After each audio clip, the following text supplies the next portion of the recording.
Honored to introduce our second keynote speaker, Professor Charles. He has about 200 publications, more than 10,000 citations, if you look at Google Scholar, and more than 50 high index publications. So the stage is yours. It's an honor to introduce him and another honor to be a colleague of him as well. Thank you very much. Thank you, Dawood. That's fantastic. Yes, I'm world famous in my very small group of people who are interested in this stuff. And I guess all of us academics are like that. We have our area of interest. And then because PhD students come up to me sometimes at a conference and go, "Oh, I liked your paper." And I go, "Oh, which one?" But I mean, we can easily start to think that, oh, everybody knows me, of course. But I now feel that I'm not on familiar ground because this is not an accounting conference. And so I don't know if these ideas will necessarily resonate with you, but I'm hoping that I'll be opening up some ideas that will maybe you can connect to, maybe can connect to some of your own research ideas. So it's about integrated thinking, because my area of research interest is sustainability accounting. So I have to explain, sustainability really means social and environmental things. It's not, forget about the sustainability, because that word can have different connotations and can be used in different ways by different people. So social and environmental things, and then I mostly try to connect it to accounting things, to accounting, sort of the accounting angle,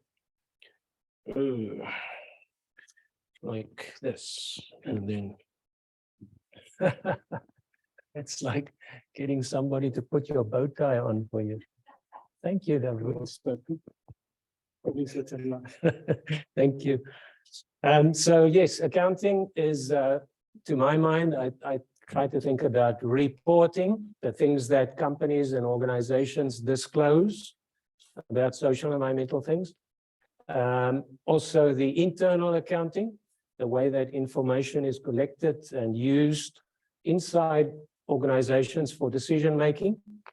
And then also the auditing or assurance of the external reporting. So what auditors do. But of course, sometimes I get into things and then there isn't really a very clear accounting angle.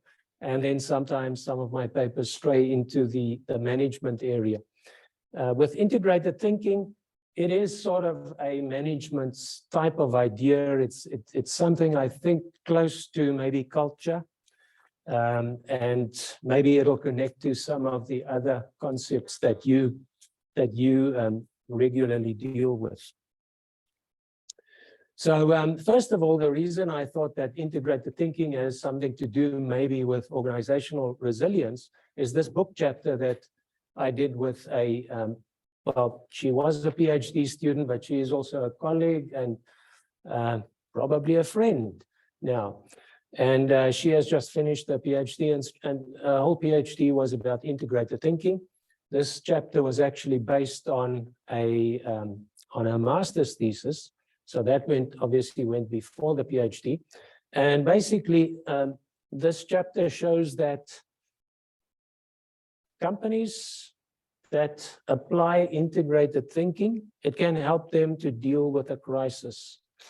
Because, and this was the COVID-19 crisis, and Ruth went back and did some interviews with them sort of during that period, during that difficult period.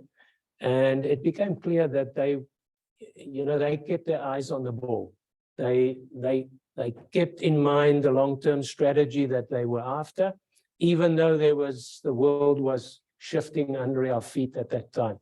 It's difficult to even think back to that now, that things were so weird. We didn't know what was going to happen.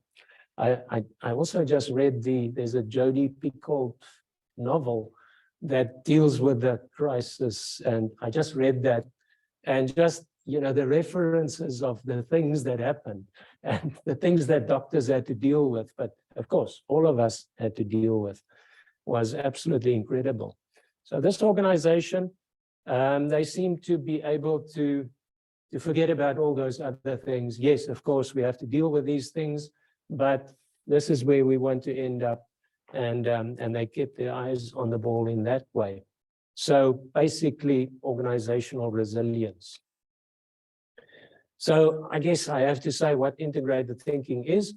It's kind of linked to integrated reporting. That's where the concept comes from. And so I have to explain what integrated reporting is.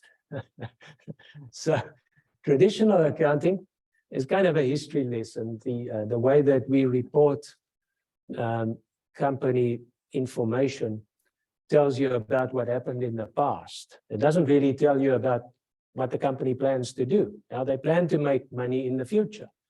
And really, investors don't care about the past so very much. They care about the future. They want to know what the company is going to do. What's the strategy? What's the business model? And accounting reports have been bad in that way. They haven't really gone down that route. So investors want to know those things, and other stakeholders, other than investors, and you can think of employees, customers, just anybody in society, environmental pressure groups, other groups. What do they want to know? Well, they really want to know how the organization's activities will influence them, society, the natural environment, and their ability to enjoy life in future, right? Our employers have a big influence on that. And not just them, organizations, companies get to take over. Sometimes they get to change the way that we do things. And you can all think of examples of that the company comes with, initially offering something that improves our lives, seemingly, but then sometimes the effects of it can be a little bit negative as well. So integrated reporting was supposed to be a bit of an answer to these issues. And it was supposed to be initially thought to be a concise report that integrates, and that's where the integrated comes from, financial things, financial information, and non-financial information. It's supposed to be based on a process of integrated thinking. That's the one that we're interested in. It's supposed to tell the organization's value creation story, linked to the business model and the strategy, and then taking account of 6 capitals that they mentioned. And the first 3, you can see financial, manufactured, and intellectual capital.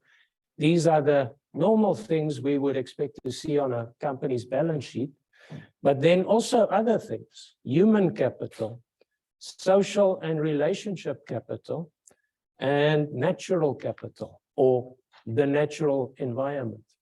So these are things that you don't see on a balance sheet. It's not things that a company owns as such.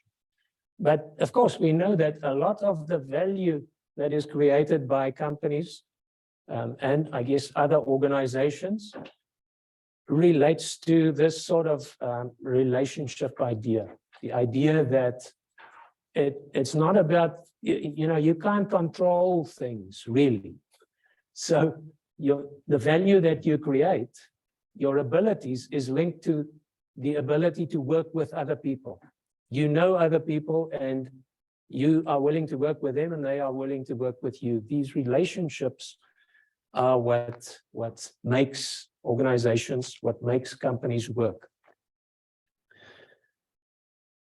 So integrated reporting is really about value reporting, but it's also about social and environmental things. It's about this idea of sustainability. But again, sustainability is a bit of a difficult word. Let's not go there. Let's just talk about social and environmental issues. Those highlighted capitals, those three last ones, you could really summarize in a different way and call them social and environmental things. So it's about how the firm impacts society and the environment. And if you want to know more about integrated reporting, you should all buy this book. No, don't worry about buying the book. Just download the first chapter from ResearchGate and cite it, because, you know, as an academic, that's our capital, right? We're not interested in dollars. Don't give me $1, give me a citation. I'll be very happy. So integrated reporting.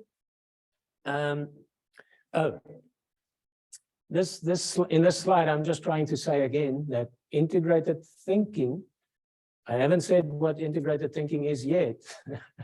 I don't know if anybody knows, but integrated thinking is connected to integrated reporting. So integrated thinking must have something to do with integrating financial and non-financial issues all together, all at the same time, or something like that.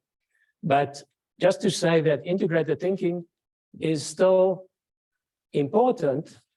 In the world of accounting, we have these accounting standards, and organizations and companies have to disclose certain information, and they have to follow the rules. And these rules can be different in different parts of the world, but as accountants, we've tried to, over the last 20 years or so, to standardize how these things, these standards, these reporting standards. And we've more or less sewn up the whole world, of course, except America, because America always knows better. So we're trying. But as things, these guys who are setting the standards that I'm going to talk about now, they are talking to the Americans, and the Americans are talking with them. So whenever new standards come up, they try to come up with something that is more or less talks to each other. Although the Americans, generally speaking, like to have more rules, more specific rules, and these guys tend to like more of a principle-based idea. So the two doesn't necessarily have to be directly opposed. But anyway, so these guys said, and this is the IFRS.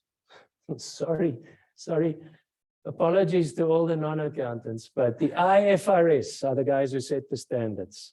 They have two standard setting bodies, the IASB and the ISSB.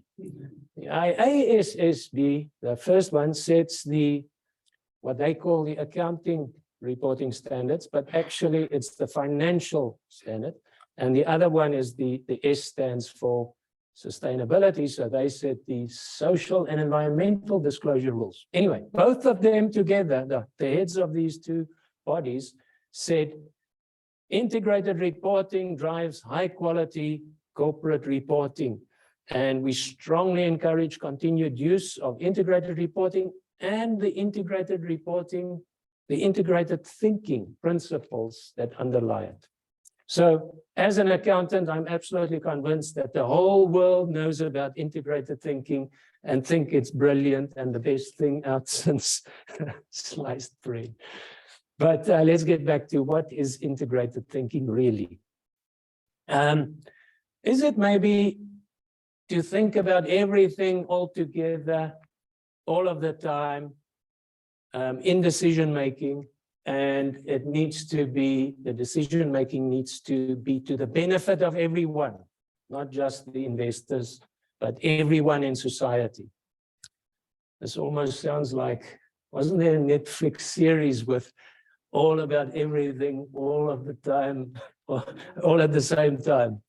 I watched that thing, it was the movie, and I got a bit lost, I have to say.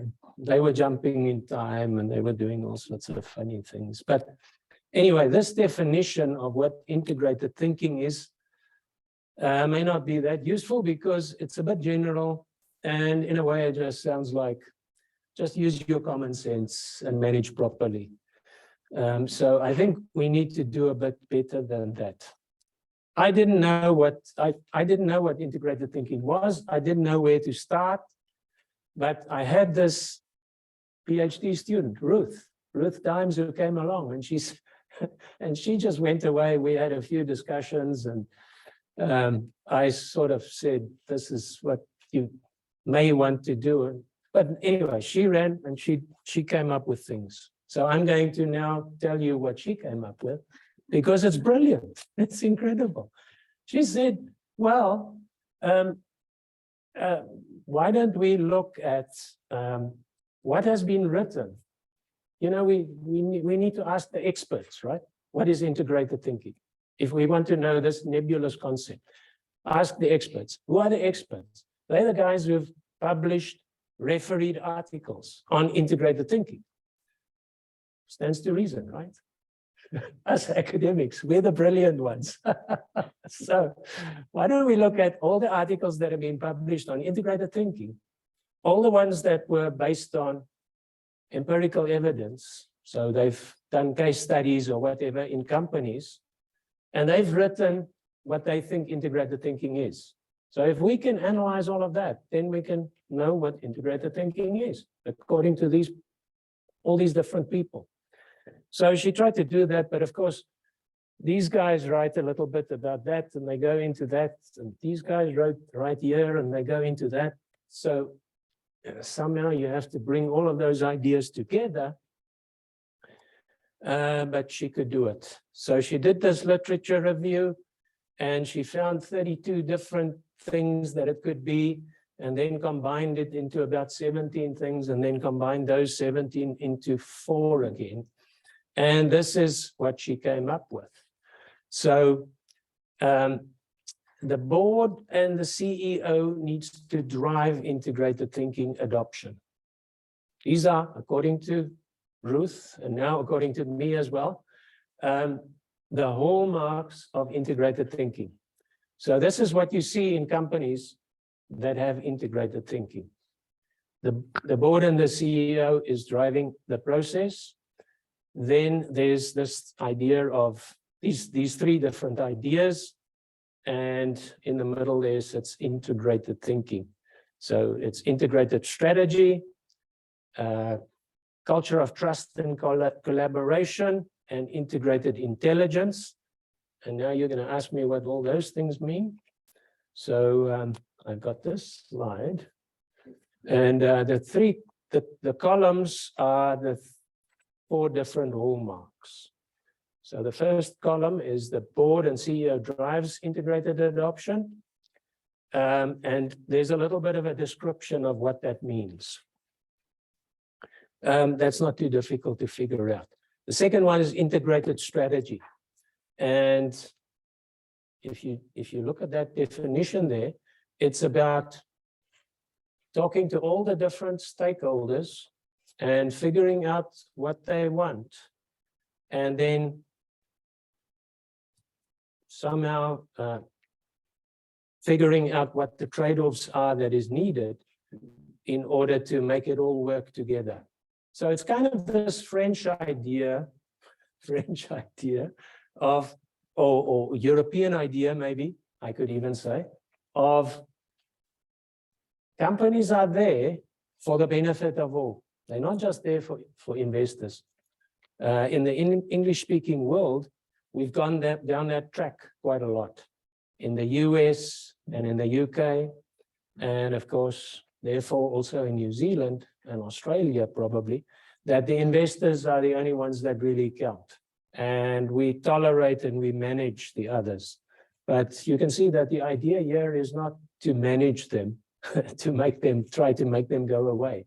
The idea is to really engage with them and to figure out what it is that they want and to work towards satisfaction for all of them. And then the third column there is a culture of trust and collaboration. So teamwork, collaboration, knowledge sharing, all of that sort of thing. So employees are not in competition with each other. They are willing to work together and engage and take collective ownership, etc. And then the final column there, integrated intelligence, is about information systems, and making sure that there are systems in place to collect the data and to make it available in ways that promote decision making. So that's what integrated thinking is. Don't you think it's wonderful? Okay, now I am stuck. Yes. So how can integrated, so this is still Ruth's work. So Ruth came up with what integrated thinking is, and then we said, okay, how can we measure this? So the way that she came up with to measure it is that, and of course it has to be a practical way, that you can come up with a measure over hundreds of companies or thousands of companies perhaps, so that you can then take that measure and do some further work with it. So the idea was, and there are, in the management literature, there are several lines of research, not in integrated thinking, but in other areas, where they look at management disclosures. So what managers disclose, like in the front part of the annual report, where they write about the strategy and about what they are about as a company, to take that disclosure and then to analyze it to see what is important to these people. So the frequency of disclosures may indicate the relative importance to management of these different things. So all Ruth really had to do was to figure out for each of those 4 hallmarks, what sort of words and phrases can you use to identify whether those things are present. So that's what she did. She came up with a dictionary, and she did it through that NLTK is about neuro and linguistic blah de blah. And so, for instance, for hallmark number 4, integrated intelligence, here are some of the terms that was used to identify this. So looking at management reports, looking for these concepts, and then saying that, oh, that indicates that there are, or the level of integrated intelligence that is present. Okay, so this is just showing you the kind of disclosure as a purpose-led and value-driven bank. So that means something to our to the dictionary. Productive consumption, investment, and sound governance. Those are the kinds of terms that was looked for in this research. So it's text analysis, looking for these things. And we collected the data, came up with the variable, stuck it in a regression model. So we've got lots of numbers and lots of stars. You'll see the top one there is integrated thinking. That was the variable. And we've got it up against, in this case, ROA, return on assets. So we were looking for a real benefit. Is there some kind of a real benefit to having integrated thinking? And of course, you see there, it's a positive relationship with 3 little stars, so that's wonderful. And it endures over 1, 2, and 3 years. This is an interesting one that we also did with this research. In that sample that we used, there was this company that spectacularly failed shortly after the 2017 annual report came out. And so we we did some analysis, and you'll see that our variable, the integrated thinking variable, is the red one. And then there's another one that was also using this sort of textual analysis, looking for CSR, corporate social responsibility. So it's a dictionary that's available online that is widely used by people. So the CSR is that blue line. Now you'll see that the CSR line hit a low in 2015, but then it actually started to improve. But look at the red line. The red line is fantastic because integrated thinking disappeared. And then that was maybe an early indication that there were terrible things happening in this company. They failed because of fraud by top management. So maybe this integrated thinking, the way that we measure it anyway, could be used as an early indication that things are not looking so good. I've got some other papers here that we also, I just want to see how we're going with time. Oh, I've got the time up there as well. So there are these other papers that I'll just briefly talk about. So this one talks about integrated thinking in integrated reports and how it is portrayed. And you'll see under the findings there, the blue words, there is a strong association between integrated thinking disclosures and corporate governance. Also between integrated thinking and materiality assessment. Materiality assessment is just accounting speak for what do we consider important enough to have to disclose. And what, you know, if it's not that important, then we leave it out. And then also with industry leadership, integrated thinking and industry leadership. So that's the kind of things that companies, that management said when they were talking about integrated thinking. They were also talking about things like industry leadership. And then in this one, this was based on Ruth's master's degree, master's analysis. And you'll see in the findings there that she's talking about informal social controls, and she's talking about the endorsement of senior management. And this goes with integrated thinking. Remember when we spoke about the hallmarks, that also came through, that you needed senior management to drive this process. You'll also see things like that you've seen from the hallmarks, things like collaboration, outcome-based decision-making, enabling, and actually it's quite interesting to see how some of these things mimic the work that came later, that was in identifying the hallmarks, not just from this paper, but from many other papers as well, 66 papers in total that was published in this area. So what does the future hold? In a way, you could say that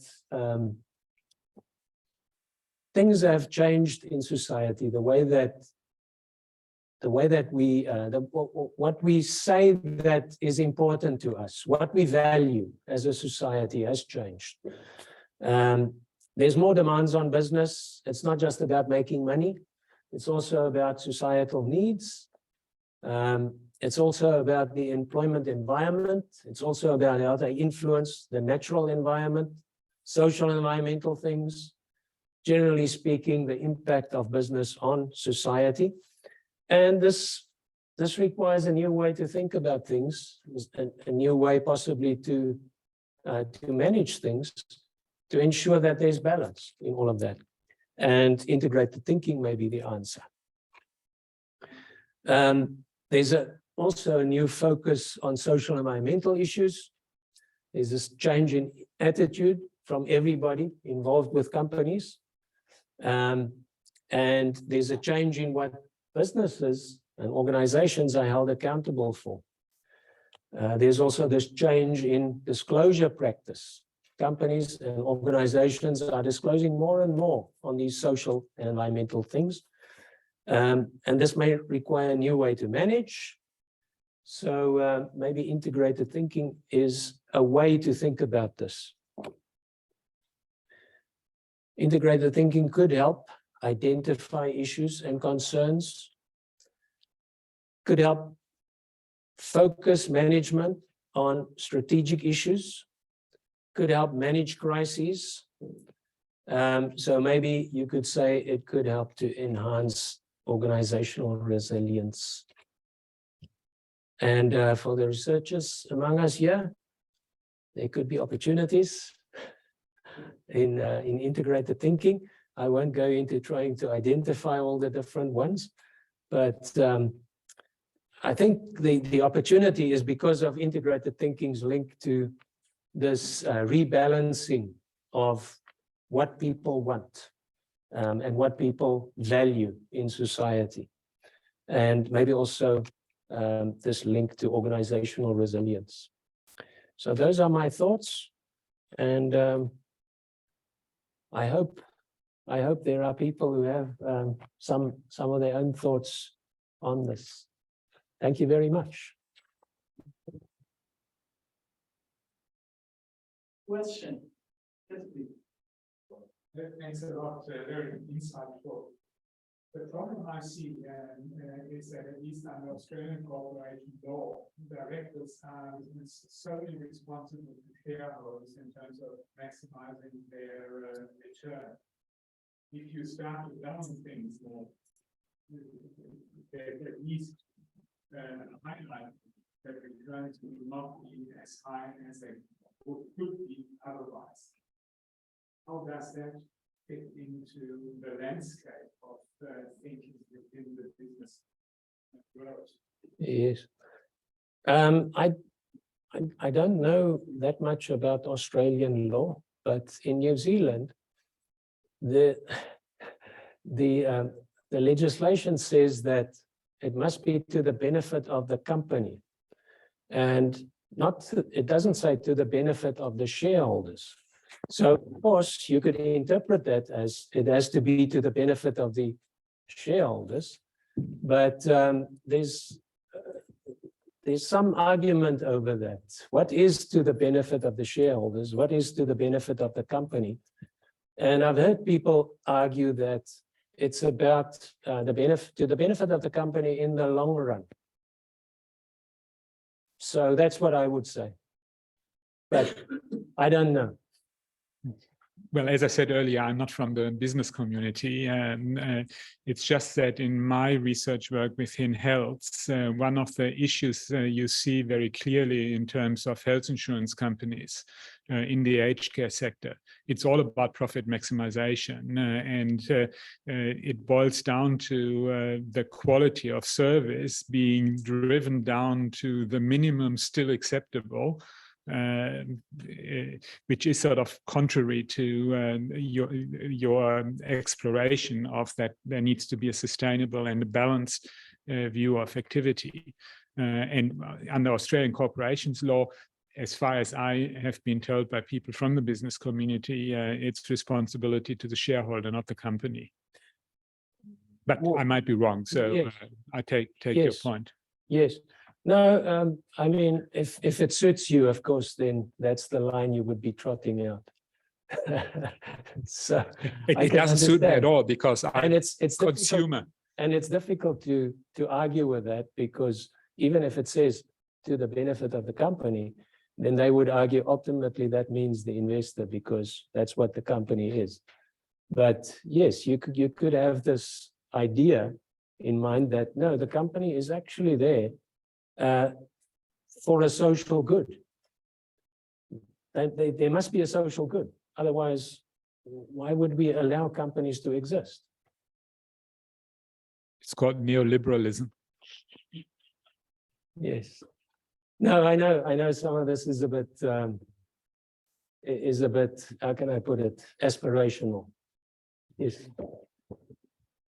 very interesting for me if you or your colleague was to be the linguistic analysis. Because the question is, there are many companies that this is the problem of decoupling, if you already know. Decoupling, I mean, we say one thing, we do something else. Basically, the fact that they write in the reports all these words, how much it means that this is reality.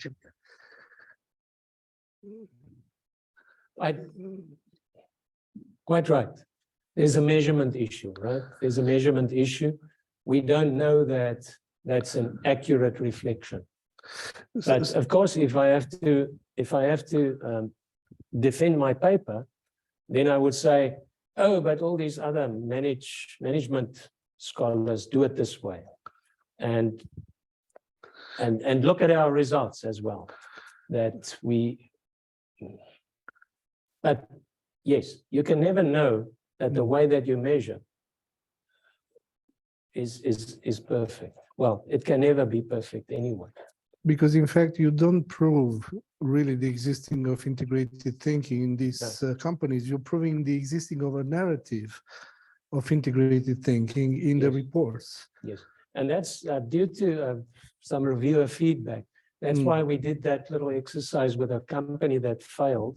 Yeah. And another thing that was in that paper that I didn't put here, I still wanted to do that, but I kind of forgot about that. That we did another one where there was a list of 12 companies that somebody said, I forget who now, that these are good examples. These companies are good examples of integrated thinking.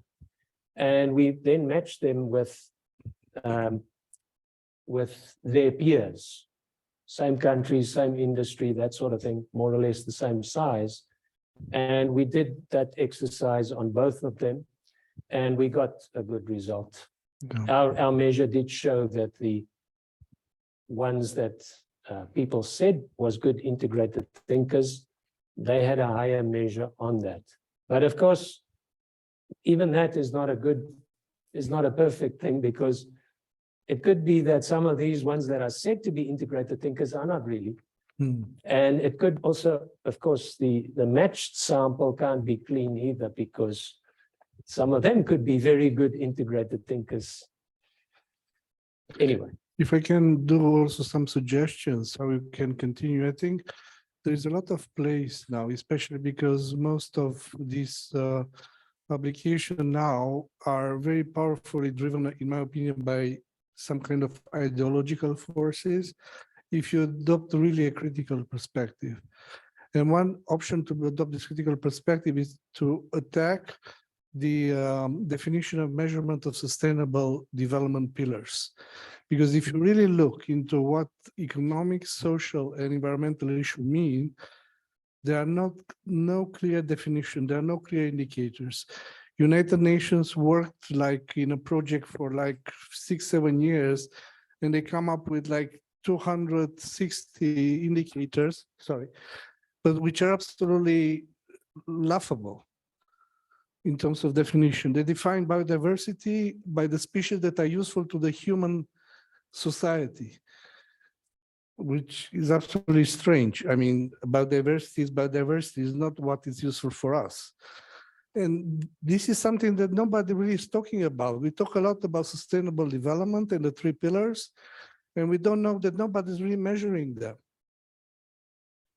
And this is one option. The other interesting option would be, I really like the concept of integrative thinking, but what about proposing systemic thinking, which takes also into account the scaling of effects? Because integrated thinking is focused on the unit of analysis of an organization. But you can have in one community 10 organizations which are all doing good, but because of systemic perverse effects, the whole network of 10 companies is doing really bad outcomes. So basically, in terms of scale, the positive elements can balance out in negative outcomes. So I wonder if it's place also to propose this idea that on top of integrated thinking, you also need systemic thinking. Yes, no, I mean, that's why we shouldn't really, it's difficult to rein when once we start to talk about sustainability, because can a single organization even be assessed as being sustainable? Probably not, because it's the collection of all our activities that we need to look at. And yeah, and yeah, in one of the special issues that I'm getting involved in now as a guest editor of a journal, we are calling for papers that go to more of a systemic level and assess overall effects. And honestly, I don't know how to do that. But that's why it's going to be interesting to see what people come up with. Because the company might not have the visibility to do it. Should be local communities, local councils. Yes. NGOs, I don't know. Yes. Now, one of the biggest problems, of course, is that we don't have, we have this growth imperative basically built in, that every company has to grow and nothing is ever good enough. So even if they are wonderful, then if they keep growing, then it won't be so wonderful for the human race. But anyway, I don't know. I don't know the answers to these things. Luckily, I'm a researcher, so I can see what happens and then I can try and figure out what's causing it. Well, the real value is in a discussion now, as you said, not necessarily in an idea, because the ideas change over time. Yes, yes. And maybe integrated thinking is just a different label for ideas that we already know. Strategic thinking, I don't know. Any other question?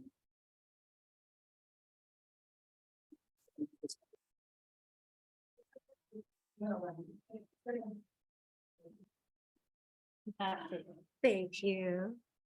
Words. And maybe along the same lines around integrated thinking in relation to systems thinking. Have you heard of or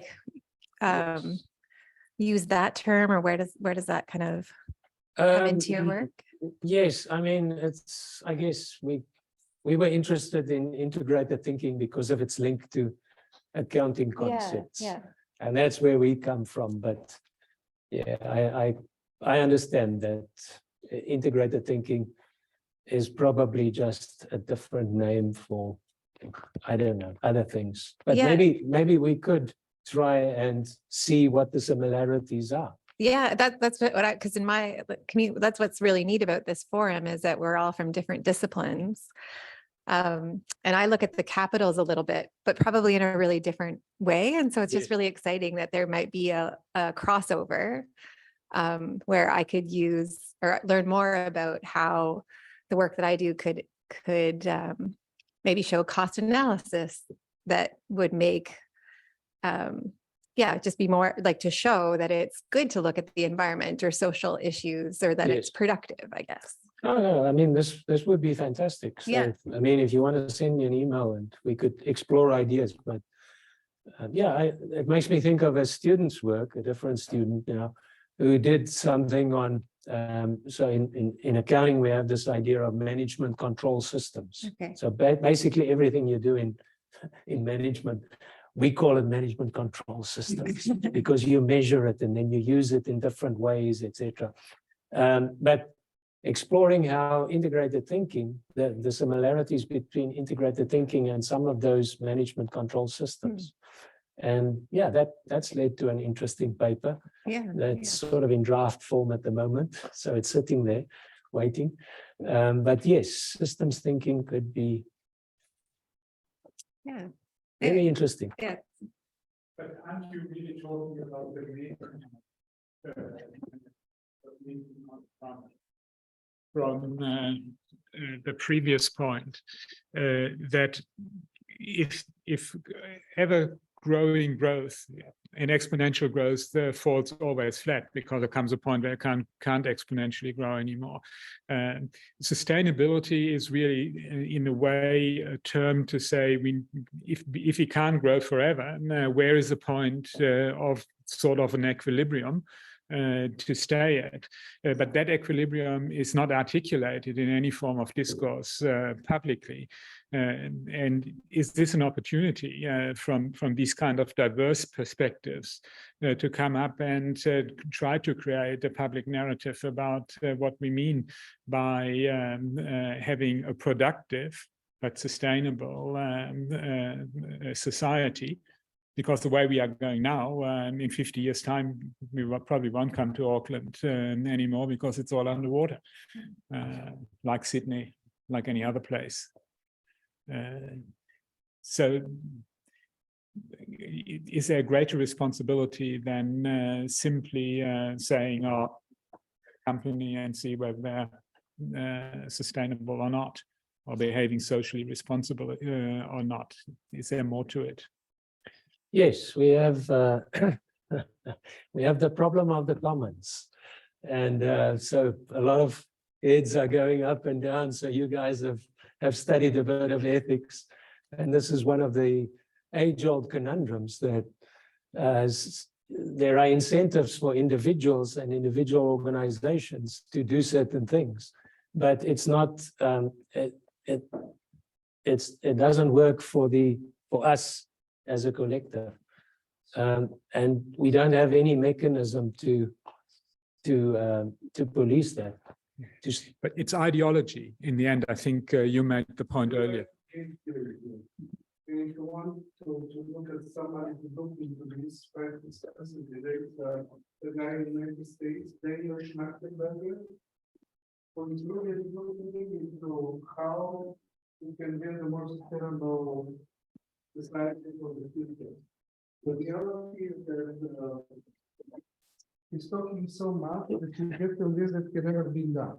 After you listen to him for 10 minutes, thank you, you realize that it cannot be done, because he said there are so many, you have to be so lucky to strike that equilibrium point, and everybody should have consensus and everybody should agree that it's almost impossible, really. So Daniel Schmachtenberger, he's a great speaker, he's a great thinker, he's really looking into this, and he combines basically the systems theory with the game theory, and he's looking at the general crisis of the humanity. So, but as I said, the major problem that also he says is that, let's say you want to develop a more sustainable way of life, right? But what does it mean? Recycling? Recycling in reality, it's making growth the existing type of business, because you give more resources for the companies to grow. So in reality, you have negative externalities of recycling that are not taken into account. So the real problem is, you're never sure that doing this to this is going to have a positive effect. Yeah, but you see, we are trying to solve by thinking something that nature has done systemically over billions of years. And by thinking, if you look at all the innovation or technological solution realized by people, they all have negative externalities. So I never saw an idea which looked good not to have negative externalities, really. So this is the paradox, which says that we are not capable as a civilization to achieve sustainability. We just cannot. We are not capable to think at these terms. This is what I studied, as I say, in terms of systems. But maybe it's too negative. Sorry for this. All failures will be solved by an agent. We are pestilence, and all pestilences will go. Yes. No, there are too many of us. That's the main problem. but I'm not going to go first. So, yes. Do you have an example of company which you can say this is the good standard of integrated thinking? Well, you give it to me. Give it. Sorry. Well, Because this seems very important for me, because theory, it's theory, but what about practice? I mean, is there such an animal like a company which already applies integrated thinking and is doing it well? Well, there were among those 12 companies that somebody said are good integrated thinkers, but I don't think they are necessarily perfect, but somebody thought they were pretty good. The one I remember was BMW. So we matched in our little exercise, we matched them with Mercedes-Benz. I don't know. They still build cars and they still plan to build more and more cars. I don't know if that's a good thing.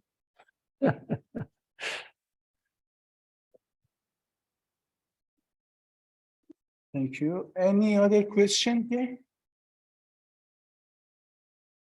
Bill, do you have any question from your side?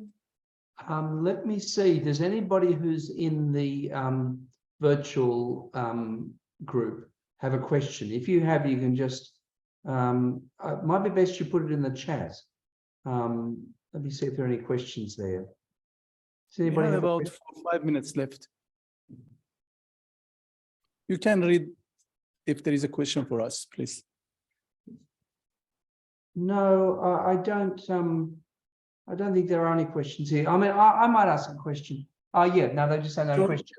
Fascinating, and they're very appreciative. I just saw a comment there from Erin. Thank you for that comment, Erin. Much appreciated. While you were speaking, then I was reminded of a book by Kaplan, actually, I think the name is, called Relevance Lost. Do you know that book? He's a professor in the Harvard Business School who wrote about the history of management accounting. Yes. And, one of the problems is that our systems of accountability operate on financial years, right? Which is profit, taxation, all the regulatory stop points are in financial years. So one of the difficult points is, if they're the only regulatory stop points, what incentives are there for integrated thinking?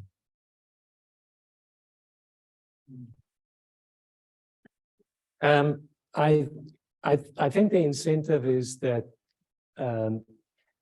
management gets pressurized through all these new ideas that, oh, now we have to look after the environment. Oh, now we have to be nice to employees.